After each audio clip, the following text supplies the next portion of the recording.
তারা সংসদে দাঁড়াইলেই বলেন এক দলকে পাঠিয়ে দিচ্ছেন পাকিস্তানে, আরেক দলকে পাঠিয়ে দিচ্ছেন পেশোয়ারে, আরেক দলকে পাঠিয়ে দিচ্ছেন আরো কোনো দেশে, আর নিজেরাই দেশের জমিদারি দখল নিতে চাচ্ছেন।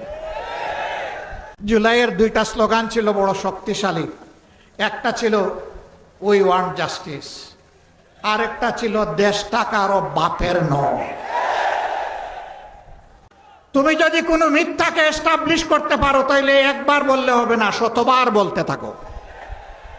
এদেশ বাংলাদেশের জনগণের আধিপত্যবাদের দূষরদেরকে তাড়া দেখিয়ে শত শত আলিম উলামা বুকের তাজা রক্ত এবং জীবন দিয়ে এই দেশবাসীকে জীবন এনে দিয়েছেন। আমরা সেই আলিম উলামার সাথে বিশ্বাসঘাতকতা করব না।